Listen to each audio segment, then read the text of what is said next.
Class में अपभ्रंश भाषा के बारे में चर्चा किया जाएगा।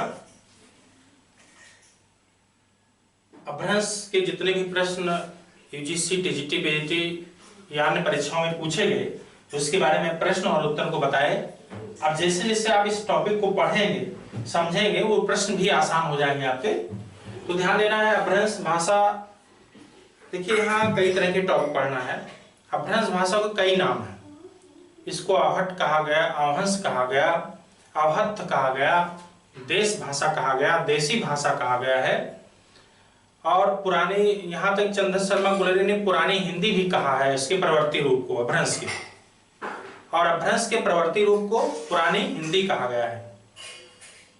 इसी तरह इसमें इसका समय कब से माना गया, इसका समय जो है 8वीं सदी का आरंभ माना गया। उससे 6ठी सदी से ही मिलने लगता है, लेकिन 8वीं सदी से आरंभ माना गया इसका जो है। अपभ्रंश एक साहित्य भी है, वहां से भी प्रश्न पूछे जाते हैं। जैसे आदिकाल जब पढ़ते हैं हिंदी साहित्य में तो वहां एक अपभ्रंश साहित्य मिलता है, जिससे अपभ्रंश के प्रथम कवि जैसे स्वयंभू कहा गया है, प्रश्न आ चुका है। अपभ्रंश के प्रथम महाकवि पूछे तब भी स्वयंभू, और अपभ्रंश के प्रथम कवि पूछे तब भी स्वयंभू। पुष्पदंत है, अब्दुल रहमान है, अदहमाण भी नहीं कहा जाता है। तो इस तरह के बहुत सारे ऐसे नाम हैं जो परीक्षाओं में पूछ लिए जाते हैं। तो या तो इनके नामकरण से आते हैं अपभ्रंश, या इनकी विशेषताओं से क्वेश्चन आते हैं। या अपभ्रंश जो नाम पड़ा है, विद्वानों ने क्या क्या नाम दिया है, जैसे रविकर ने क्या दिया, ज्योतिष ठाकुर ने क्या नाम दिया, विद्यापत ने क्या नाम दिया, ऐसे प्रश्न जो आते हैं, इस तरह के क्वेश्चन जो है ये पूछे जा रहे हैं। और अपभ्रंश की विशेषताएं क्या है, अपभ्रंश में अभी देखिए आया था यूजीसी परीक्षा में कि अपभ्रंश भाषा के स्वर कितने होते हैं, तो 8 लगाना था। तो ये सब चीजें विशेषताओं में पढ़ेंगे। तो हम शुरुआत करते हैं अपभ्रंश के बारे में। देखिए अभी यहां से प्रश्न नहीं पूछा गया, जो पूछे गए हैं इसके भेद से ज्यादा प्रश्न आए हैं। जिससे ज्यादातर बहुत सारे विद्वानों ने एक नमिषाद हुए वो 3 भेद माने हैं अपभ्रंश के। कुछ विद्वान लोग, ज्यादातर जो सहमति बनी विद्वानों की, 7 भेद पे माने गए हैं। तो 7 भाषाओं से जो विकास हुआ है कुछ उपभाषाओं का, फिर उससे जो बोलियां विकसित हुई है, वो वहां से क्वेश्चन ज्यादा पूछे जा रहे हैं परीक्षाओं में। तो एक प्रश्न है, अपभ्रंश का सर्वप्रथम प्रयोग पतंजल के महाभाष्य में मिलता है। तो अगर पूछा जाए अपभ्रंश शब्द का सर्वप्रथम प्रयोग कैसे हुआ, तो पतंजल एक है, उनकी कृत महाभाष्य में मिलता है। अब ध्यान देंगे शुरुआत से। अपभ्रंश भाषा है और मध्यकालीन भारतीय आर्य भाषा की तीसरी अवस्था मानी गई इसको, क्योंकि मध्यकालीन भारतीय आर्य भाषा में एक पाली है, एक प्राकृत है, एक अपभ्रंश है। तो इसकी समय सीमा जो है 500 ईस्वी से 1000 ईस्वी। देखिए ये भी चयन बोर्ड का क्वेश्चन है, इस साल 2016 में विज्ञापन जो था और परीक्षा 2019 में यहाँ पूछा गया था कि अपभ्रंश की समय सीमा क्या माना गया है, तो 500 ईस्वी से 1000 ईस्वी। अपभ्रंश का अर्थ क्या होता है? देखिए अपभ्रंश का अर्थ है गिरा हुआ, बिगड़ा हुआ, या एक अर्थ पतन भी होता है। तो अपभ्रंश का अर्थ गिरा हुआ, बिगड़ा हुआ, पतन भी है। प्राकृत की तुलना में जिस भाषा में ध्वन्यात्मक तथा व्याकरणिक परिवर्तन हो गया था, ध्यान देंगे, प्राकृत की तुलना में जिस भाषा में ध्वन्यात्मक तथा व्याकरणिक परिवर्तन हो गया था, उसे पंडितों ने या पंडित समाज ने अपभ्रंश या अवहट्ट नाम से अभिहित किया।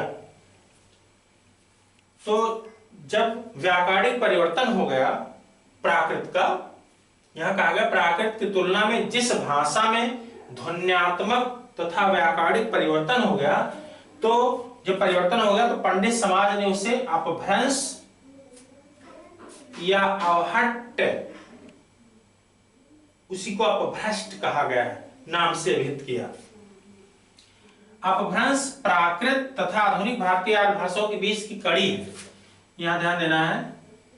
अपभ्रंश यानी कौन सी भाषा जो है प्राकृत तथा आधुनिक भारतीय आर्य भाषाओं के बीच की कड़ी माना गया है। प्रश्न अगर पूछा जाए से, वह कौन सी भाषा है जो प्राकृत तथा आधुनिक आर्य भाषाओं के बीच की कड़ी है, तो वह अपभ्रंश भाषा है आपका जो है।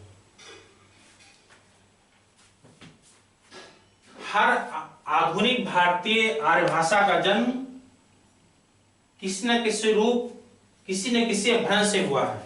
हर आधुनिक भारतीय आर्य भाषा का जन्म किसी न किसी अपभ्रंश से हुआ है। भाषा के अर्थ में अपभ्रंश नाम का प्रयोग 6ठी सदी में मिलने लगता है। वैसे इस पे भी विद्वानों ने कोई 6ठी माने, कोई 8वीं माने, कोई 12वीं माने, लेकिन ध्यान देना है अपभ्रंश का आरंभ 8वीं सदी से माना जाता है। ये ज्यादा आप ध्यान रखेंगे। वैसे प्रश्न आया नहीं है, लेकिन आपसे जो क्रम पूछे जाते हैं, आपका पाल, प्राकृत, अपभ्रंश और हिंदी का क्रम भी पूछ सकते हैं। तो ये चूंकि मध्यकाल में तीसरी अवस्था है तो बात की ही है। संस्कृत पूछे और उसके पहले की है। अब देखेंगे आवहट, किसने नाम दिया इसको? आवहट। आवहट पढ़े अभ्रष्ट, अपभ्रंश, आवहट। एक प्रश्न आप हमने पूछा जो भी लिखे थे पूर्व क्लास में, अपभ्रंश की उत्तरकालीन अवस्था कौन सी है? तो पाल, प्राकृत यानी संस्कृत, पाल, अपभ्रंश, आवहट। देखिए आवहट उसमें उत्तर सही कराया होगा कि उत्तरकालीन अवस्था है। तो डॉक्टर सुनीत कुमार चटर्जी और अन्य विद्वानों ने अपभ्रंश और आधुनिक भारतीय भाषाओं के बीच की कड़ी को आवहट कहा। ऐसे प्रश्न पूछा जाएगा कि अपभ्रंश को आवहट किसने कहा, किस विद्वान ने कहा? तो डॉक्टर सुनीत कुमार चटर्जी ने कहा था। मूलतः संस्कृत से भ्रष्ट हुई भाषा को अपभ्रंश और अपभ्रष्ट कहा गया। संस्कृत से भ्रष्ट हुई भाषा को अपभ्रंश और अपभ्रष्ट कहा गया। अपभ्रंश शब्द का विकास अवहंस रूप में हुआ, तो अपभ्रष्ट का अवहट रूप में, और इन दोनों ही नामों का प्रयोग उस भाषा के लिए, अपभ्रंश के लिए हुआ है। यहाँ पे बहुत ज्यादा समझ में नहीं आ रहा हो तो ये चीज ध्यान देंगे। आपको एक चीज यहाँ क्लियर करना है कि अपभ्रंश को और किस नाम से जाना जाता है। तो अर्थ पूछे तो गिरा हुआ, बिगड़ा हुआ, पतन होगा। अपभ्रंश को और किस नाम से? अपभ्रंश को देश भाषा, देसी भाषा, आवहट, आवहंस, आवहत, अपभ्रंश या पुरानी हिंदी, तो अलग अलग विद्वानों ने इसको कहा है। तो क्लियर हुआ। अगर अर्थ पूछे तो गिरा हुआ, बिगड़ा हुआ, पतन, ये अर्थ हुआ। इसको और किस नाम से जाना गया? आवहट कहा गया, आवहट कहा गया, आवहंस कहा गया, आवहत कहा गया, देश भाषा कहा गया, देशी भाषा के नाम से जाना गया इसको। पुरानी हिंदी भी चंद्र शर्मा गुलेरी ने इसके प्रवर्ती रूप को कह दिया। तो ये कुछ क्लियर हुआ यहाँ पे, और इसको नोट करेंगे आप अपने नोट्स में। अर्थ पूछा, समय सीमा क्लियर रखना है, 500 ईस्वी से 1000 ईस्वी। इसका अर्थ क्या कर क्लियर करना है? पतन है, बिगड़ा हुआ है, एक अर्थ गिरा हुआ, एक अर्थ बिगड़ा हुआ, एक अर्थ पतन भी है। इसके नाम कौन कौन है?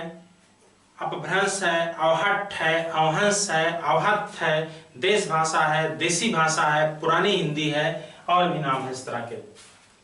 आवहट नाम किसने दिया? डॉक्टर सुनीत कुमार चटर्जी ने दिया।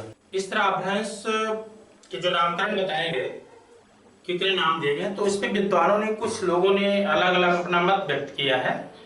किसी ने कुछ कहा, किसी ने कुछ कहा। तो जैसे अदहमार इनको नाम मिलता है, ये अब्दुल रहमान, ये 12वीं सदी थे। तो इन्होंने अपभ्रंश को आवहट कहा, आवहट। देखिए अब्दुल रहमान ने आवहट कहा। उसी तरह विद्यापति एक विद्वान है, इन्होंने भी जो है अपभ्रंश को आवहट कहा है। तो ध्यान देना है, कभी कभी यूजीसी परीक्षाओं में कई ऐसे भी प्रश्न पूछ सकते हैं आपसे कि अपभ्रंश को आवहट नाम किसने दिया। तो एक विकल्प होगा अब्दुल रहमान, दूसरा विकल्प होगा दामोदर पंडित, तीसरा विकल्प होगा विद्यापति, चौथा होगा रविकर। तो फिर कोड बनाए सूची करके, फिर कहे 1 और 2 दोनों सही, 1 और 3 दोनों सही, 1 और 4 दोनों सही, ऐसे भी विकल्प बनाते हैं। लेकिन आप ये जब क्लियर रहेगा तभी आप जान पाएंगे। तो अब्दुल रहमान ने अपभ्रंश को आहट कहा, लेकिन वो पहले कहे थे, उसके बाद विद्यापति 14वीं सदी से उन्होंने भी आहट कहा। ज्योतिषर ठाकुर वही अपभ्रंश को आहट कर दिए, आवहट कर दिए थे, आवहट।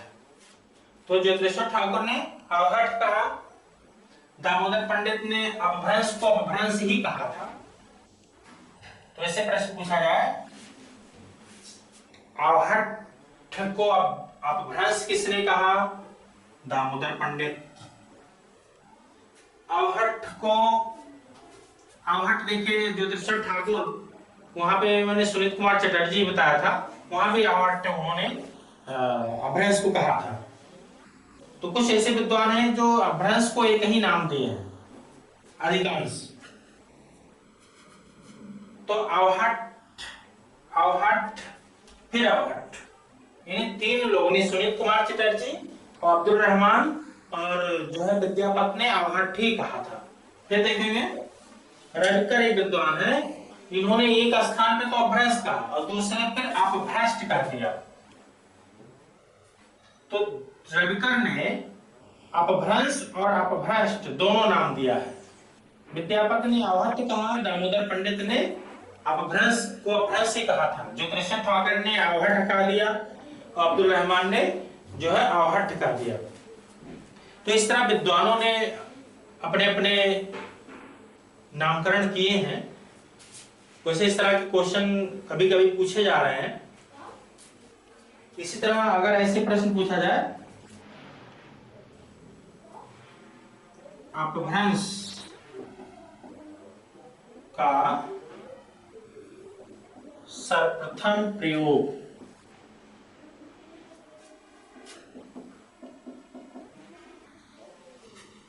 पतंजलिकृत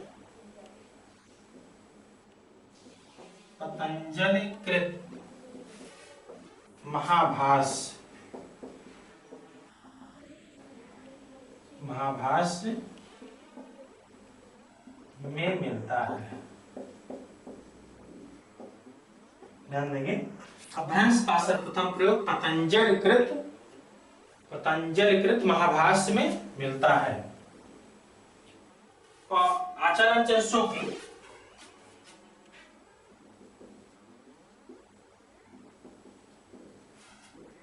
रामचंद्र जो शुक्ल थे, शुक्ल ने अपभ्रंश को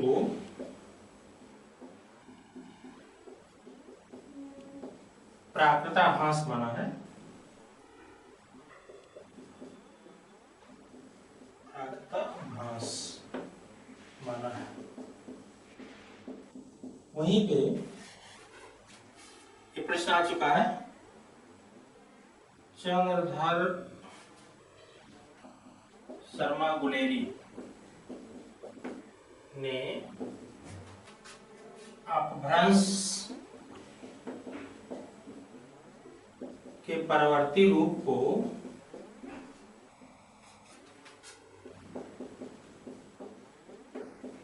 पुरानी हिंदी कहा है।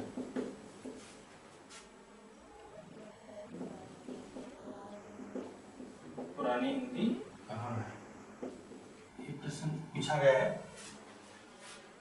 तो यहाँ पे क्वेश्चन देख लेंगे कि बहुत सारे क्वेश्चन बनेंगे। सबसे ज्यादा प्रश्न तो इनके भेद से जो आता है, अपभ्रंश के भेद जो किए गए हैं वहां पूछे जा रहे हैं। लेकिन कभी कभी प्रश्न बना सकते हैं। अपभ्रंश का सर्वप्रथम प्रयोग पतंजलि के महाभाष्य में मिलता है। आचार्य शुक्ल को प्राकृताभास कहा है। चंद्र शर्मा गुलेरी ने अपभ्रंश के प्रवर्ती रूप को पुरानी हिंदी कहा है। वैसे कहीं भी अगर पुरानी हिंदी शब्द आता है तो आप चंद्र शर्मा गुलेरी ही लगाएंगे। और अपभ्रंश को क्या क्या नाम दिए गए, अपभ्रंश का अर्थ क्या है और नामकरण और समय सीमा पे चर्चा किया गया।